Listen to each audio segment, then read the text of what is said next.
to metrics that matter in 2023, an operator versus an investor standpoint. I'm Michael Lavner. I'm part of the investment team. I'm principal in the investment team here at Balderton, part of our growth fund. So Balderton is a multi-stage venture fund with about 2 decades of experience supporting some of Europe's best founders.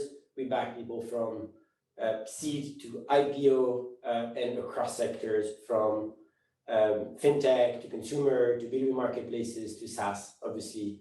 And I'm joined today by Dave. Dave, do you want to introduce yourself? Sure. Good morning, everybody, or good afternoon, depending on where you are. My name is Dave Kellogg. I'm an executive in residence at Balderton Capital, and I work with portfolio companies on go-to-market matters, strategy, marketing, positioning, messaging, and SaaS metrics.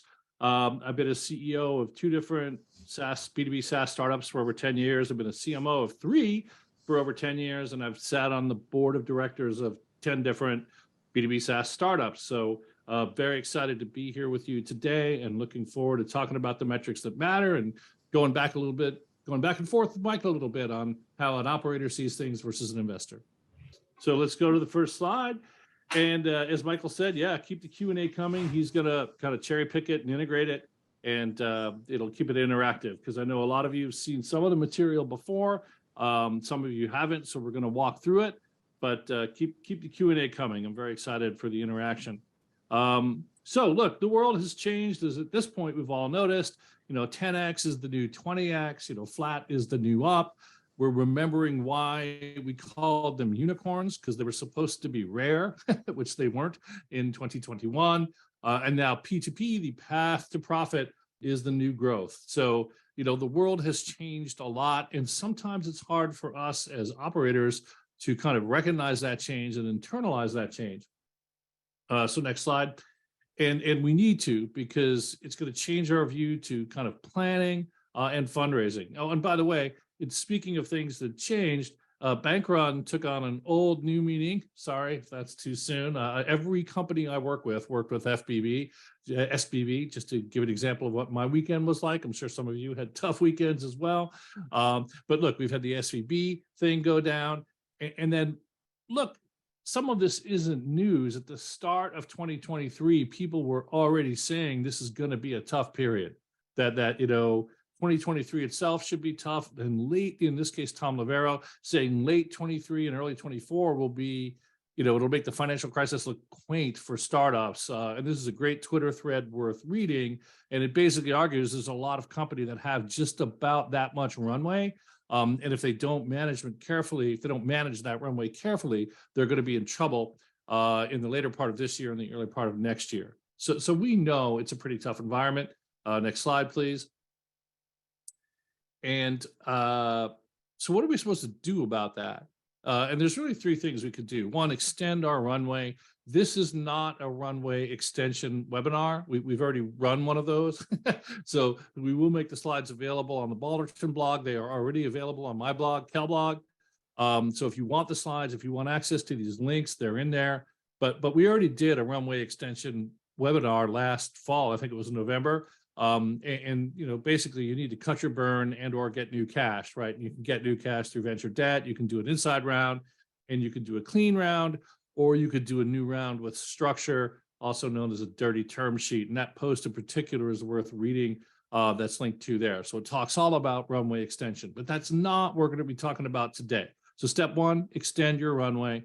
Step 2, make a plan to basically re-earn your last valuation. Look, if multiples have been cut by half, roughly speaking, we need to figure out how to double ARR on the cash we have in order to kind of re-earn our last valuation and avoid a down round.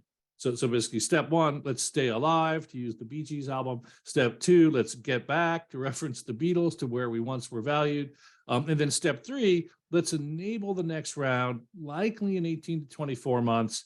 And that's really what today's webinar is about. We're going to focus on the metrics that matter in this new world, with an eye towards convincing investors that basically we were born to run, that we've got the metrics. And if you just feed this business cash, it's going to predictably grow and create value. And you can make people reach that conclusion by focusing on the metrics that matter, that we'll be talking about today.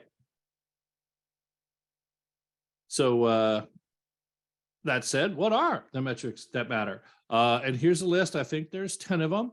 So some of them are old, some of them are new. I put a star by the ones that kind of matter, either matter more or matter now and didn't matter before. So if you got a star, it means you mattered, but now you matter either more or you didn't matter before. But either way, it doesn't matter. Let's talk about the list of 10. First, ARR growth. One way to think about metrics, I think a very important way, a lot of people just leap to how do I calculate that? And I leap to what question does it answer, right? I mean, yes, I love to talk about how to calculate it, but at a business level, what are we trying to learn by looking at that metric? And ARR growth, basically from an investor viewpoint, Michael will weigh in a minute, are you an interesting investment? Because if it's not growing, to me, it's potentially, for many VCs, not interesting. Next, free cash flow margin. At what rate do you generate free cash flow? Rule of 40 score. What is the way that your company balances growth and cash flow? Subscription gross margin. How efficiently do you run your service? Burn multiple. This one definitely is one that didn't get talked about a few years ago that everyone's talking about now. So how efficiently do you build the ARR base, right? How much cash do you spend to grow the ARR bucket by $1? And by the way, guys, the structure of the webinar is we will go through each of these metrics in detail because I see the Q&A scrolling out my other eye. So if you don't know what burn multiple is, that's not a problem. We're going to have a whole slide on it and talk about it. But the idea here is just at a high level, burn multiple answers the question, how efficiently do you build the ARR base? Put differently, how much is it going to cost to get you to 100 million in ARR? ARR per FTE. So what's your ARR, annual recurring revenue? Productivity, right? This is a productivity measure because we're taking ARR and dividing it by the number of employees. CAC ratio. How much do you spend to acquire $1 of new ARR? So in some ways, what's the sales and marketing cost? If you're at 10 million now and you want to be at 20 million, well, basically if your CAC ratio is 1.5, it's going to cost 1.5 times 10, the increment, i.e. $15 million to build your company from 10 to 20 million in just sales and marketing cost. And by the way, without backfilling churn. So that ratio is really a sales and marketing efficiency ratio. CAC payback period, in my opinion, this is somewhat controversial, is a risk metric. It says how long does it take to get paid back your investment on sales and marketing? So if I spend $1.50 to get new customers, how long does it take for me to get that $1.50 back? So how long is my money on the table? NRR, net retention rate. So what happens to customers once we've acquired them, all in, shrinkage expansion included. And now, in the old days, only NRR mattered. People were just like, hey, what's your NRR? It's 115%. That's awesome. And now people are realizing, well, wait a minute, there's two ways to have 115% NRR. Right, and my customer base can be expanding at 50% and shrinking at 35, or it can be, expanding at 20 and shrinking at 5. And the second's a lot more healthy than the first. So now people, in addition to looking at NRR, which has always been popular, is looking at GRR. So this is just the overview. We're going to go in a minute to define each one, but we think these are kind of the big 10 in 2023. Michael, off to you, either for questions or just your take on this list. Yeah, so my take on this list, I think it's a really interesting one. I think it's the one that you and I kind of most discuss about when we talk about a company. From an investor standpoint, the one I would probably remove would be ARR per FTE. And what you can see from an investor standpoint, the FTE part you'd see as part of G&A or some other type of metrics on how efficient or the ARR productivity. You just look at it more on a per bucket basis, productivity for sales and marketing, and then how much kind of overhead or G&A does the company have. So that one I would remove, and I would probably replace it either by net new ARR growth that I think you kind of like as well or know of, and that I like it, which for me is quite interesting to see if the company kind of manages to get the same or more velocity on its new acquisition, so on the new ARR, or if net from the churn and the new acquisition, the company manages to keep adding more ARR every year, or what I call back to base, which is the dollar, like the expansion ARR divided by the total new ARR. So how predictable is your growth? Yeah, that last one, I think I'd call it expansion ARR as a percent of new ARR. Amazingly to me, almost independent of scale, that tends to run around 30, right? If you're getting a lot less than 30% of your new ARR from expansion customers or from existing customers, it tends to say you're not monetizing the base. And if you're getting a lot more, right, if you're getting 50 or 60%, it tends to ask questions about new business. So it's one of the few Goldilocks SaaS metrics, as they say, right, where it could actually be too high or too low. There is just kind of a just right in the middle. Whereas most of these metrics, more is better. So, 120% NRR is better than 115, right? 100% growth is better than 75. Expansion as a percent of new ARR is one of the few true Goldilocks metrics where there's a zone you want to be in. So without getting too far ahead of ourselves, that's the list. Those are the 10 metrics we're going to talk about in this webinar. And if you don't know what some of them mean, don't worry, because we're going to go through them in detail now. So let's jump in. And ARR growth is our first metric. I would argue it's the top metric in both the old world and the new world that we're in today. It does answer the question, are you interesting? Because if you're growing at 10 or 15%, even if I can get your EBITDA up, I won't have a very fast growing EBITDA business, right? It will be generating a ton because it's just not growing quickly. And I think, one of the more interesting quotes I've bumped into in the last year is when people are looking at startups, in the coming 12 to 18 months, the question isn't alive versus dead. It's investable versus uninvestable. And what does that mean? It means that most SaaS companies, right, unless you have a very high churn rate, I can make you cash flow positive overnight, right? Because if we just cut enough, we can cut any SaaS business basically by turning off sales and marketing. We can cut it to cash flow profit. But the question is, then what? So now I've got a $10 million SaaS business growing at 20%, throwing off no EBITDA. What's that worth? Not a lot. Is anybody going to invest in it? No. So the question, once we've managed our cash runway, which is the subject of the other webinar, and we're sure we can stay alive, then the question is, are we kind of a zombie, right? Are we alive but unable to do much, or are we not? Basically, in VC terms, are we investable or are we not investable? And on the right is a 9-box model that Balderton made to classify portfolio companies. Michael, I think I'm going to hand off the explanation of the 9-box to you, if you're okay with that, and then come back. And you're on mute. You would think that in 2023, after 2 years of COVID, I would have understand how the mute button works, but apparently not.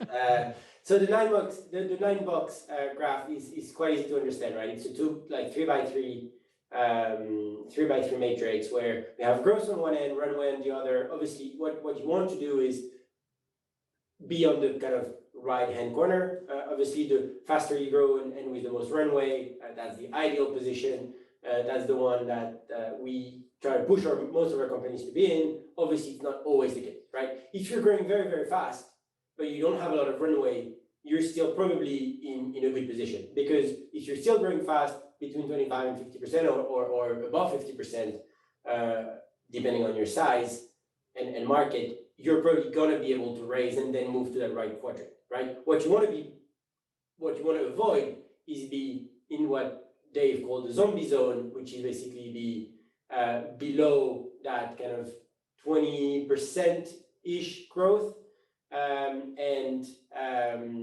especially from that zombie zone, avoid having low growth, so below 20%, and have less than 12 months runway. Do you want to go through zombie zone and extension zone, Dave, or should I do it? Yeah, well, thanks for the hand back. So look, yeah, the two places to avoid are super low growth and super short runway. The concept that comes out of this is growth endurance, which I like, which is a slightly different concept, but it's the chart in the lower right. And this is a metric that people don't talk much about. It's kind of an up and coming SaaS metric, which is just what percent of your growth do you retain every year? And I think it runs typically in the 70 to 80% range. I think 85% is good. And what it means is if I grow 100 in year one, I grow 85 in year two, I grow 0.85 squared in year three, I buy 0.85 cubed in year four, right? So everyone knows the rule of large numbers, growth decelerates as a function of scale. But the question is how quickly. And I think a lot of early stage startups sometimes, they if you look at this chart, this is number of years from 1 million to 100 million in ARR. And sometimes they'll apply the rule of kind of 85 here, but they'll apply it off $5 or $10 million, and that's not correct.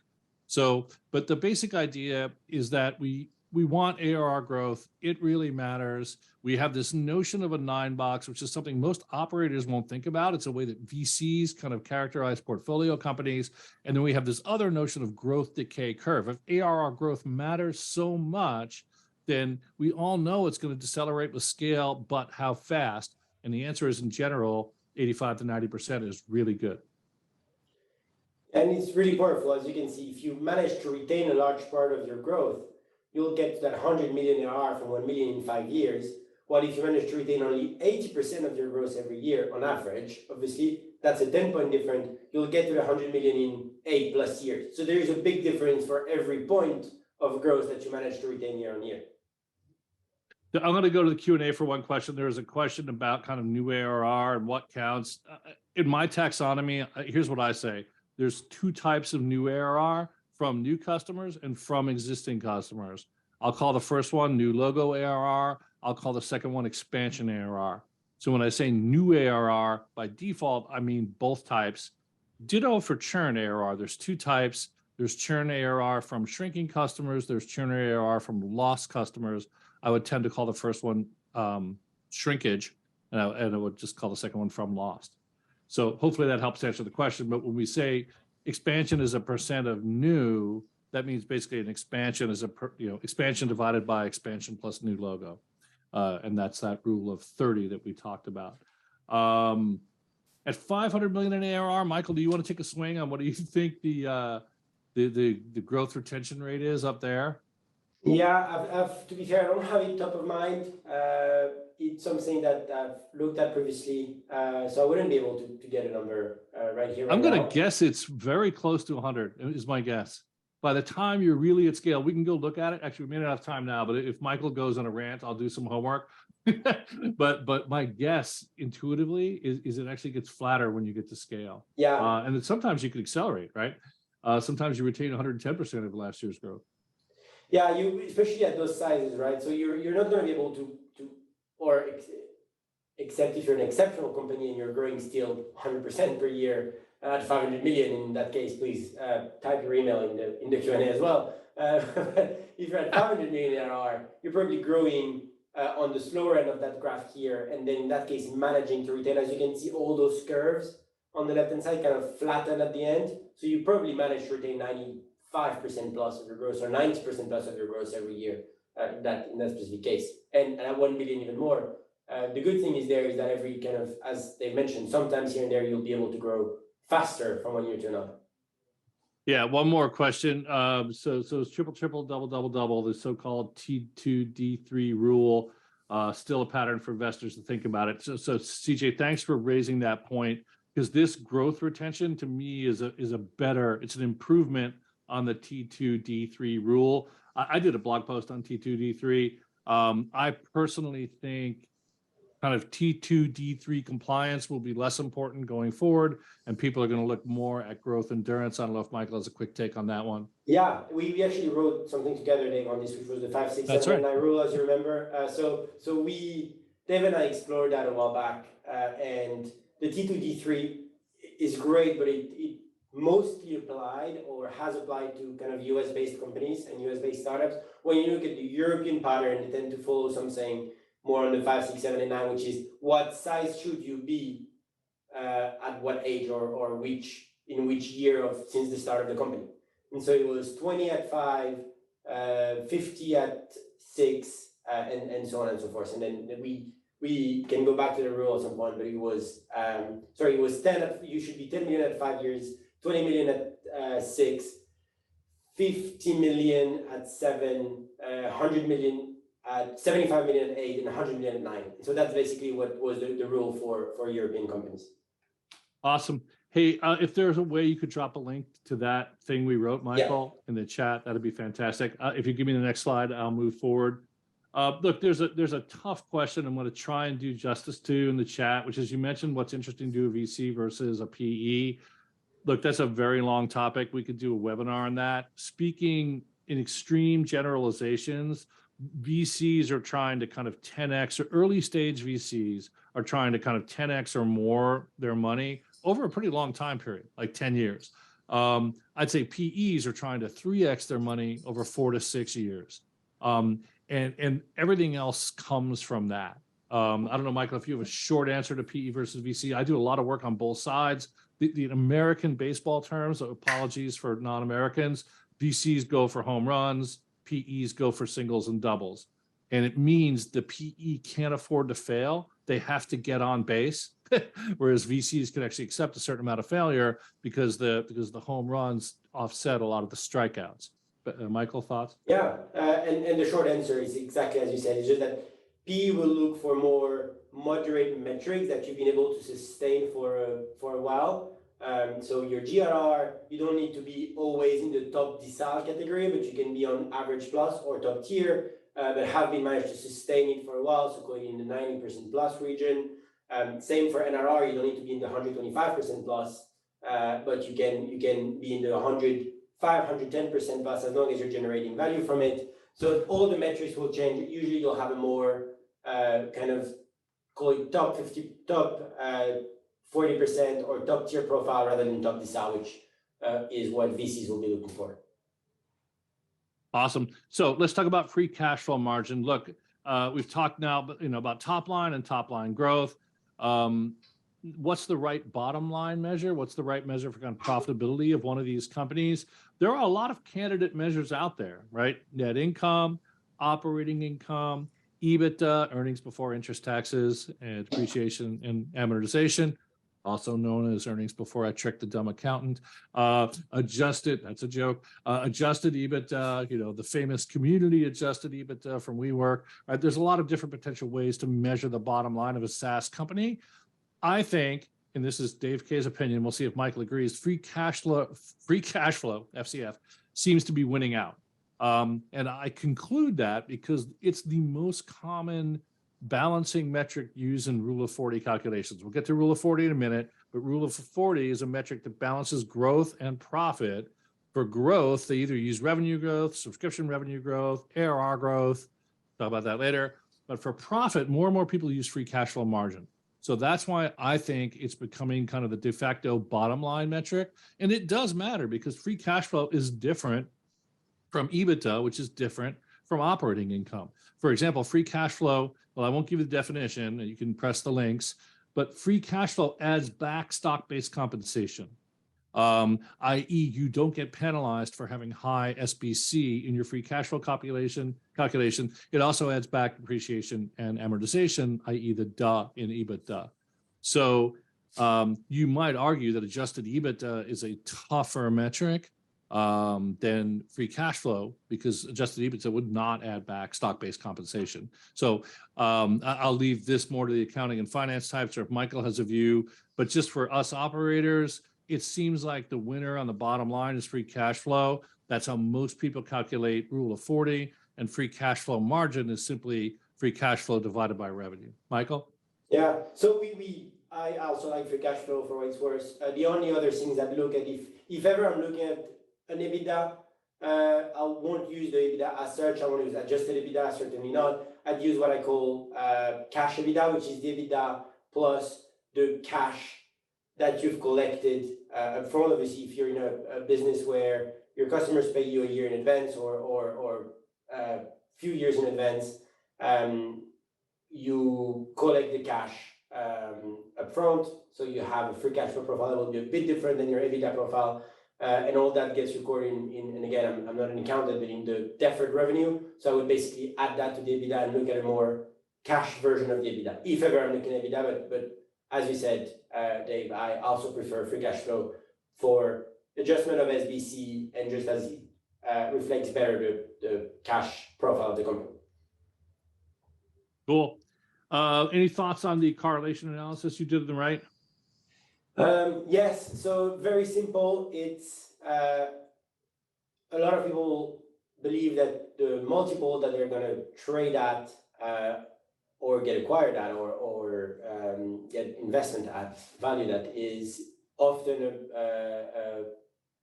based on their growth. It's the case, but if you look at public market today, we looked at 82 SaaS companies. It's more and more the case. Like your growth is, your multiple is more correlated to your growth if you're already free cash flow positive, right? And it's actually below 0.5 or below 50%, unless you're free cash flow above 15%. So if you're growing fast or if you're growing decently and you want to have high multiple, in that case, you need to be generating cash. And I'm not sure we'll be able to say that enough.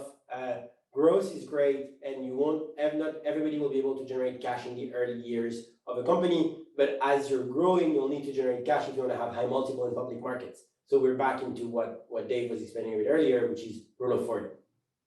Yeah, which means, from an operator viewpoint, it means at smaller scale, 5, 10, 20, 30 million, you need to figure out efficiency. I would argue that in the days of yore, there was a period in that size range where you could just grow and nobody really cared if it was efficient. And now they do, because in some ways, the simple difference between the old world and the new world was, and we've all heard it before, but the old world was kind of growth at all costs. No one really looked at efficiency, right? Just like people only looked at NRR and not GRR, people kind of only looked at ARR growth and not free cash flow margin. Now they look at both, right? It's back if you have college-aged kids, of which I've had many, like, do you need good grades or, good test scores? They answer both, right? That's the world we live in. So what it means as an operator is we need to kind of put effort. We don't get this kind of free ride phase where we can just grow without being efficient. We need to focus on efficient, particularly in our go-to-market, which burns a lot of a SaaS company's money from the early days. Michael, off to the next slide, please. There is one quick question here, Dave, which is, do you believe there is a profitable enough when you're on the road to profitability? Is there a point where you think, okay, that company has proven that they're profitable, they can go push on the growth again? So personally, I'll give you my answer. It'll be interesting to hear yours. My answer is yes. If you're within striking distance of profitability, that's close enough. I.e., a reasonable investor needs to look at you and you say, look, if we dial back growth 5%, we would be cash flow positive, but we choose not to. Or if we dialed back R&D, if you basically look at the company's existing P&L and say, with one relatively modest change that we could make but have chosen not to, and I'll tell you why we have chosen not to, but if I were to change that choice, I would be profitable. When you're at negative 5% FCS, it's a lot easier to say that when you're at negative 35, right? So to me, there is this notion of striking distance. The other thing I always look at is a long-term financial model, which I think you should have, because it's really about trajectory. And if you show in your 3-year model that you're approaching, basically approaching free FCF, boy, easy for you to say, FCF, if you're approaching cash flow profitability, or you're even approaching like negative 5%, I think you start to get close enough to be credible when you say, look, for this company, profitability is a choice, and right now we're choosing. You can't say that at large negative numbers. Michael? Quite similar. The only thing I'd look at is if you have several products, I always look at the profitability of your core product or your earlier products, or if you're launching in several geos, I'd always look at your core geo. Are you profitable there? That's kind of always the first thing I look at for profitability. There is no kind of profitable enough or not, is are you trending on the right direction? And then if you're a bit later stage, what I look at, as Dave said, is if you were to dial down sales and marketing for whatever reason, your market plateaus or you're timing out of your market, or your market is timing out, would you become profitable right away? That's kind of where I would put the needle here. The last thing I'd say, just touching on a point you touched on, the more sophisticated analysis, which is basically ramped sales resources versus ramping. Another way to look at it would be, if you look at the performance of our steady state salespeople, how much they sell, how much they cost, versus the performance of our ramping salespeople, and then I could show that, hey, at steady state, we would be profitable, but we're choosing to invest more in growth because we're carrying all this ramping resource. So you kind of separate the cost and productivity of steady state go-to-market resource versus non-steady state. That would be another argument that I would find compelling. It's a little hard to make, but that I would find compelling to say, look, we are choosing to be not profitable. If I was growing at 35% instead of 50, I could do it. Let me show you why. That would be a valid argument in my opinion. Yeah. I agree. All right. Next slide on free cash flow here. So moving on from free cash flow, sorry. So well, actually not yet. So why does free cash flow matter? This is just a reminder because sometimes I think we forget these things. Because sometimes, you know, look, hey, we're growing, we're making this business, we have high switching costs, we have a good moat. Why do I need to be profitable and growing at the same time? I feel over constrained, right? That's what I felt when I was running a $50 million SaaS company. And the answer is, look, the reason these companies are worth so much money, right? 10x revenue is a lot of money, right? Back when I was a kid, it was 10x earnings, right? Or, you know, a good PDE was 15x earnings, not 15x revenue. So why are SaaS companies worth so much more, extraordinarily so much more? The answer is, I mean, there are many answers. Michael may have one, but my favorite soundbite answer is because at scale, they can print money. Right? That you can have 30% plus free cash flow margins. And a lot of businesses can't do that, right? And you can hear, I've got the Meritech public comps chart over here on the right. You can see this is sorted by free cash flow margin. And our top leader right now is Adobe at 41, Qualys at 37, ZoomInfo at 35, Dropbox at 33, right? These people are literally printing money.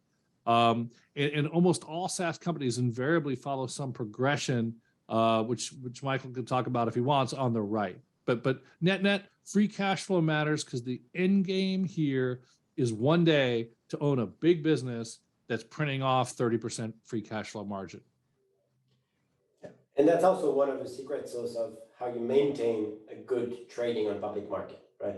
Part of, obviously, there are a lot of other things as Dave will know very well, but that's one of the key for a successful public company.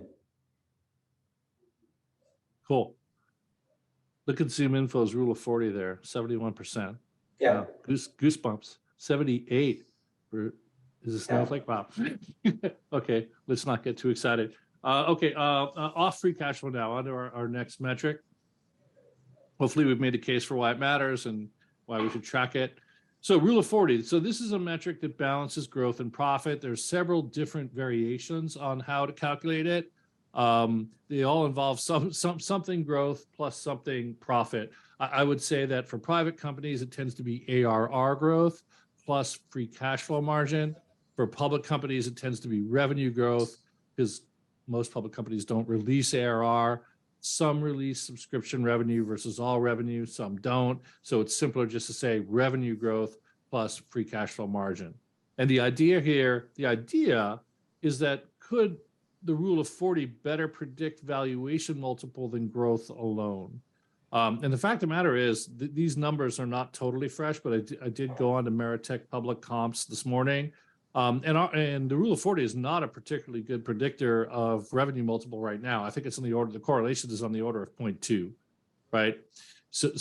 But the idea is when things are quote unquote normal, that the market should reward the appropriate mix of growth and profit over just growth alone. And that's not always true. So I think there's in some ways a almost analytical flaw built into the rule of 40. I think it's important to understand what it is. People talk about it a lot.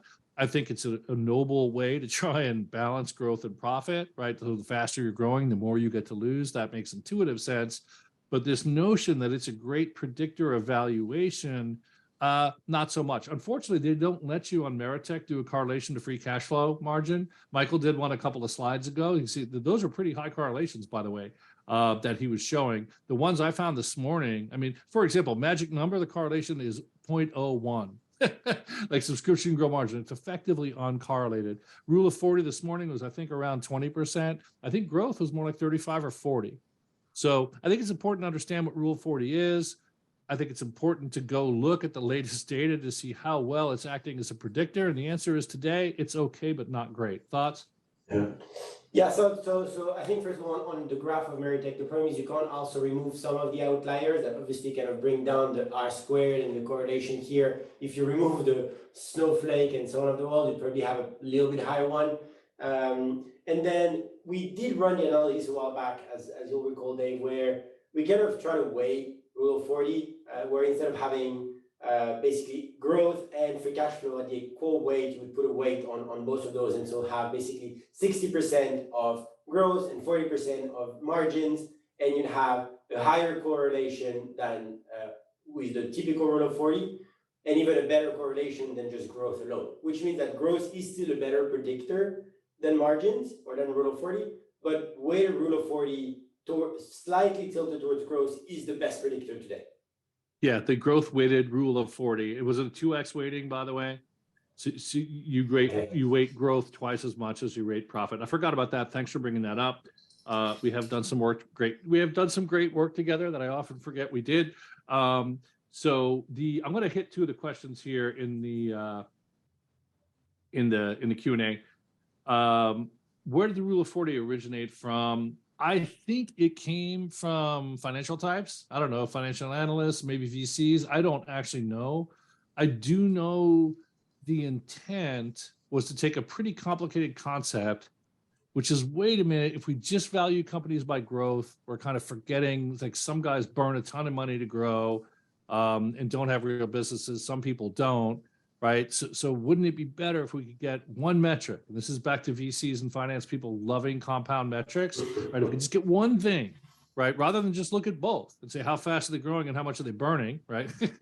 Could I get one number that I could then use as kind of a predictor of valuation? And for a long time, look, Rule of 40 did predict enterprise value multiple better than growth alone and better than profit alone, right? So the idea kind of works. But again, this morning, and the site I keep talking about is Meritech Public Comps, and they have a tab called regression analysis. And you could literally just say, you can make this chart in 3 clicks. Say, put EV to next 12 months revenue on the y-axis, put Rule of 40 on the x-axis. It plots all the data and tells you the R squared.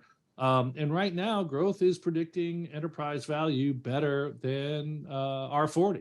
And Michael's point was, hey, a growth weighted R40 would probably predict it better than either of those. I think he's right. So I don't know exactly where it came from. I don't know if you happen to know that trivia, Michael, but I'd say it definitely came from finance people, not operators. And the intent was to try and find, I don't know, kind of a holy grail of predicting value. Yeah, I tend to agree. Should come from, I think it will, if we ever get to the answer, it would be from an investor, probably looking at how to define a company that's growing sustainably, like that typical kind of old-fashioned profitable growth.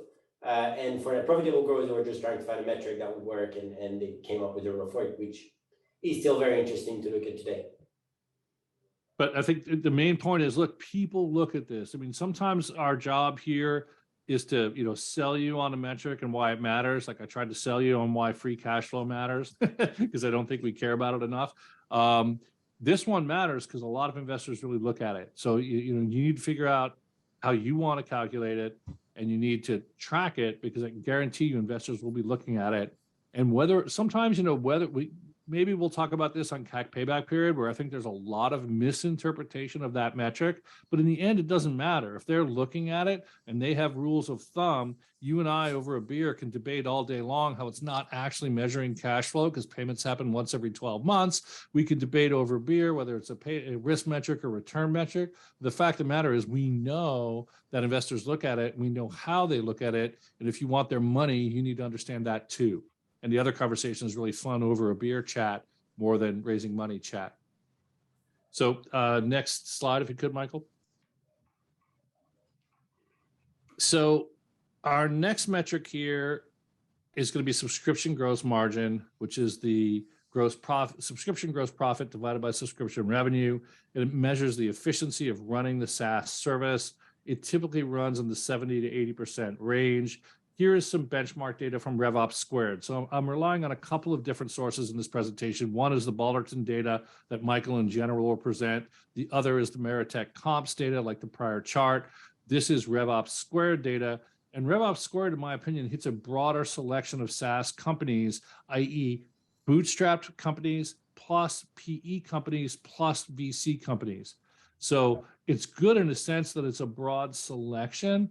It's bad that it's a somewhat randomly weighted mix of those three companies that all have very different funding profiles and very different aspirations.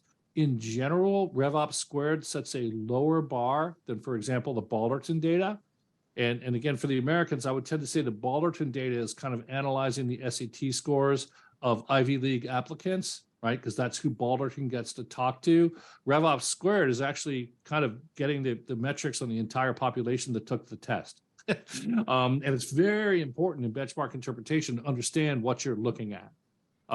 So this is the RevOps squared. There's a question in the Q&A, which I'm alluding to in that answer, but here's the RevOps squared data, which is from a broad selection of SaaS companies of all three types. And you can see that the median runs around 78%, I think, overall in the sample. And, you know, a really good one can be 85, you know, and a bad one can be as low as 65. Look, there's some debate about what precisely goes into COGS. So this is not the accounting class, but onboarding, customer success. The SaaS CFO has a pretty good post doing the details on this.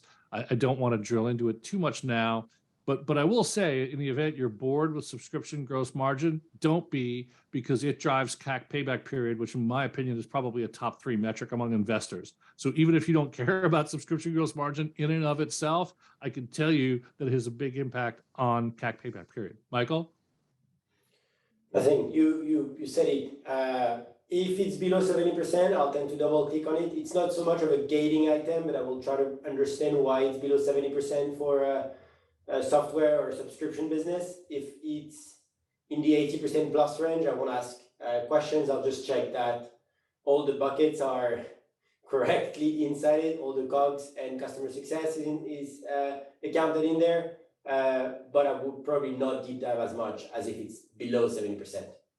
Yeah, it's funny. We were kind of stumbling into 3 different types of SaaS metrics. The Goldilocks metrics, like in expansion as a percent of new ARR, where you want to be in a middle range, not too high and not too low.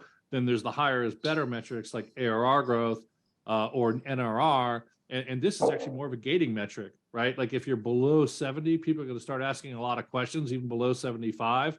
But I don't know if you get that much credit for being 87 versus 83, right? So it's the way people look at it.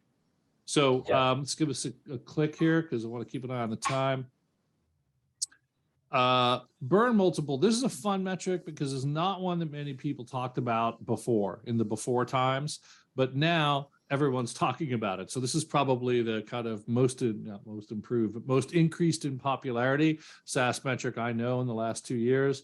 And it's net burn divided by net new ARR, i.e. how much does it cost you to raise the water level on the SaaS leaky bucket by $1, right? How much do you spend to increase the level of your ARR base by $1, kind of all in, right? It's not just sales and marketing spend, it's all spend.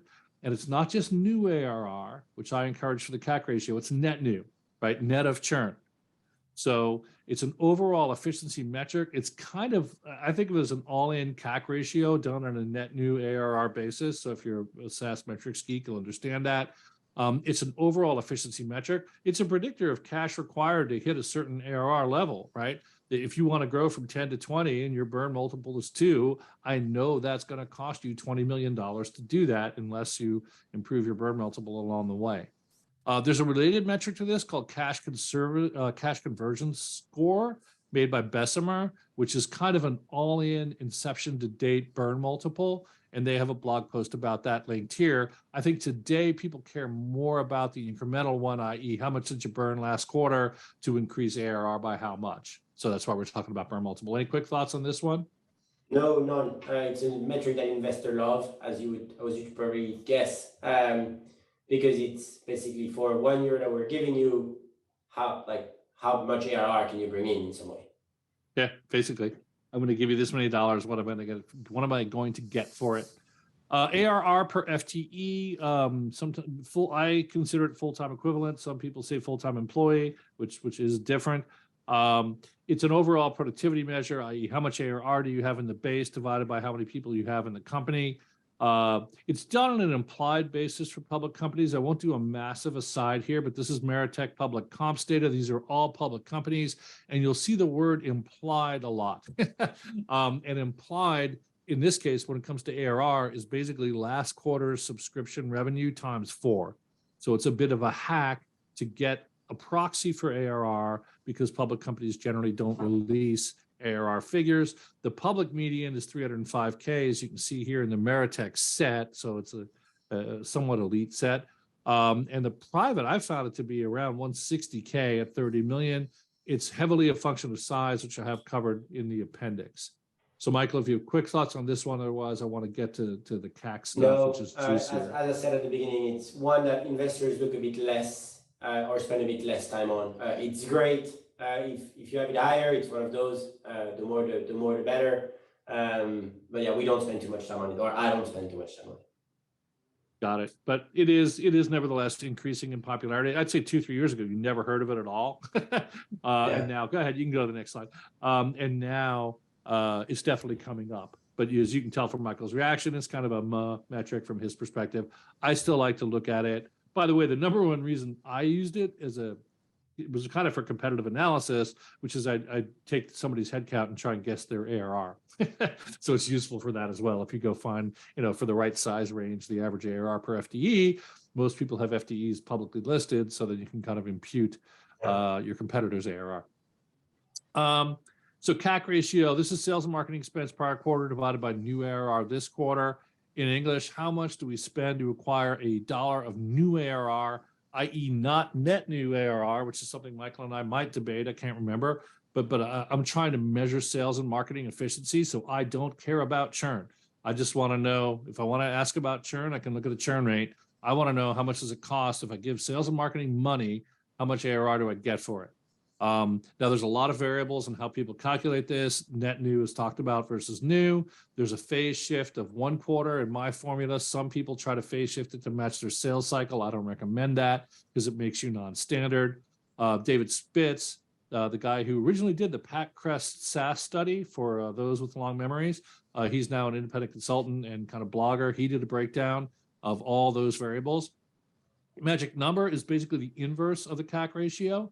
Often done on revenue, as defined by Scale Ventures, done on revenue, not ARR. Some people do it on subscription gross margin. There's just one of these metrics that looks simple, but there's like so many layers to the onion.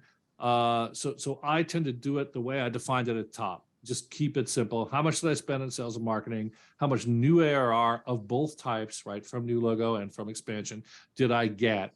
And it tells me how much it cost me to make to dump water in the bucket, not to make the water level go up, but how much does it cost me to dump water in the bucket? When it comes down to CAC ratio versus magic number, I view it as a you say tomato, I say tomato exercise.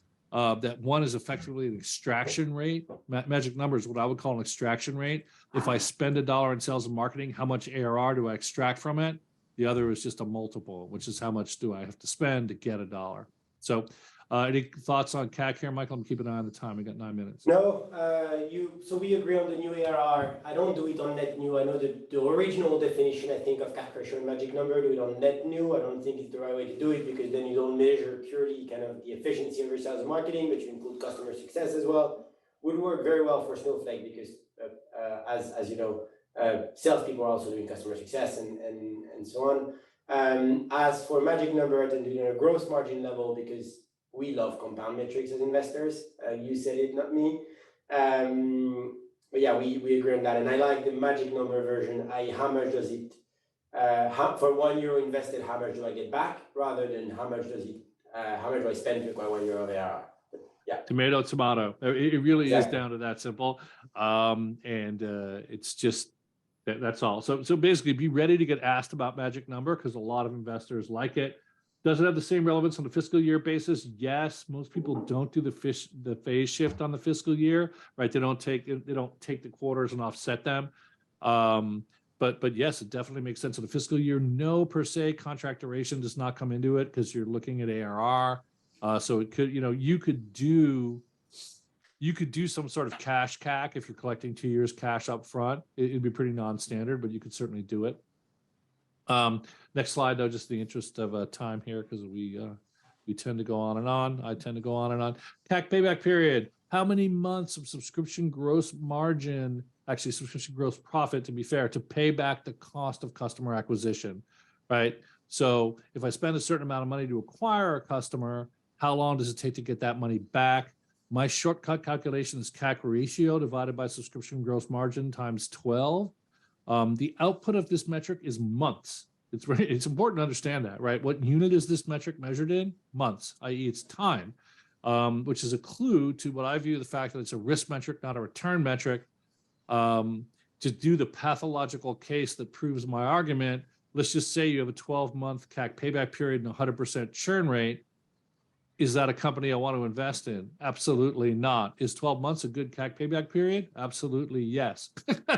So you can have a good CAC payback period and not be a good investment. So to me, if you want to measure sales efficiency, look at CAC ratio. If you want to look at how efficient we are at running the service, let's look at subscription gross margin. If you want to look at what happens to ARR once it's in the SaaS leaky bucket, go look at NRR. So I like CAC payback period. I think investors like it as a screening metric, but it's got a lot of weaknesses and it tends to get overinterpreted. Michael. Yeah, just add one thing is if your CAC payback is much higher than 12 months, as you know, the way you become profitable for a SaaS company is on retention and on people kind of sticking with you. So basically anything above that payback period, you become profitable for every customer. So we really like it. It's one of the gating items for us. And we always balance it, as we said, Dave, with GRR, basically.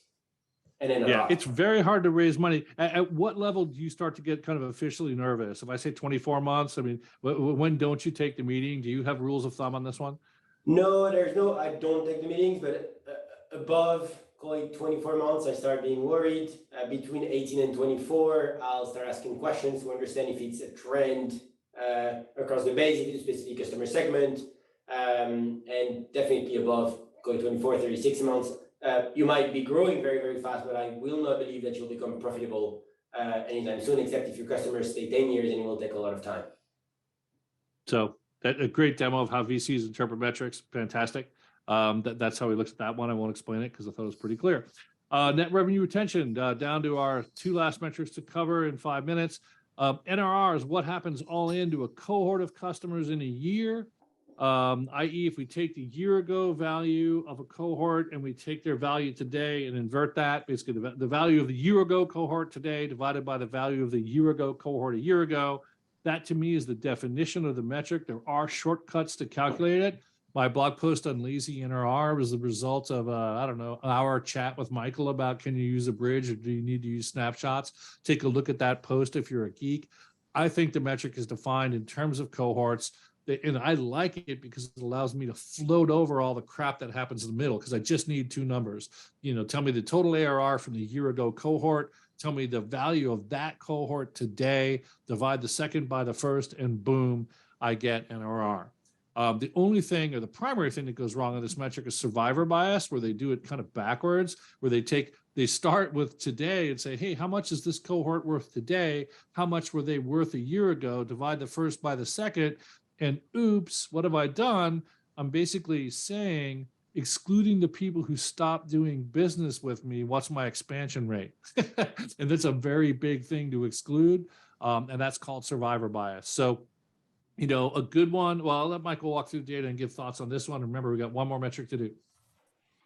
Yeah, no, specific stuff. You know, we agree completely on that. You know, I do like to do it on a bridge, on a P&L. I do think it's a fast and quick and fast way to estimate the NRR. It's not exact, but it's a very fast way to get there. Usually works. It's hard to make that break, by the way. See my post for why, but I can break it, but it's not easy. Yeah. The only way it breaks, to be exact, is if you have churn within the same year. So customer joining and leaving or downselling in the same year. This is where it breaks, basically. Correct. So it can be done. It's a little bit pedantic, but there's a lot of reasons why I like the snapshot approach. Last metric for today is gross revenue retention. This is another interesting one because a couple of years ago, nobody cared about it. Nobody asked about it. And all of a sudden people realize, hey, wait a minute, there's two different ways we can have 115% NRR, right? We can have really high expansion offset by really high churn. or we can have, 125% expansion offset by 10% churn. And both of those get me to 115, but those are two very different companies. So therefore, I should really look at both. So the GRR formula is the same as the NRR formula, but excluding expansion and within the cohort. It's a new and improved way of looking at churn rate. Again, it can be survivor bias, so don't do that. Any thoughts on GDR, Michael, or GRR before No, we wrap? not specifically. It's one of the rare one where we agree 100%. Yeah, so just in my mind, get ready to get asked about it, because if you haven't raised money in 2 years, 2 years ago, nobody asked. And just like 2 years ago, nobody asked about burn multiple, or they're going to ask now. I think for me, the reason why I'm so focused on GRR and always have been is because GRR and gross margin for me define what I call the embedded value. So if you stop adding your business today, how much value is there in your business in the next, call it 5 or 10 years, right? And so that's how much you retain, how much leaks out, and your gross margin, so not on an ARR basis. And I think this is very important. That's your defensive position, basically. Yeah, I like that. If you kind of just take your hands off the leaky bucket, what happens to it? Exactly. It's a great way of looking at it. Okay, let's wrap this up. Typical ratio of ramp to ramping is very hard. It's a function of growth rate. You really need to get it out of your financial model. Copy of the deck is available now on Kellogg. Will be available shortly on Balderton. Expansion ARR is a percent of new ARR with an example. It's going to be hard to do in 10 seconds, but basically we're trying to get a sense of how much of your new ARR is coming from new customers versus existing customers. And as I talked about Goldilocks wise, in general, you like it to be around 30. So if you have 100 units of new ARR in total, a 30 units of expansion and 70 units of new logo is a nice mix. With 1 minute left, let's wrap this up. The world has in fact changed. The SaaS metrics that matter going forward include some of the ones that have always mattered, like ARR growth, but we've added a few new ones along the way, like burn multiple, like GDR. I don't think we're in a brief blip phase where 2021 is going to return anytime soon. I think there's always a certain amount of denial when the world changes. I think at this point people have mostly worked through that, but if you haven't, get used to it. This is not a negative blip. This is the new normal. I think we're at the start of an extended back to basics phase with a focus on building real businesses. Personally, for my style, I like that. I know it's been a painful transition for all of us. It always is when the assumptions change. And I wish you the best of luck in navigating this transition. Michael, do you have any final comments? No, thank you very much all for joining. Okay. Thanks. Thanks so much for joining, and take care.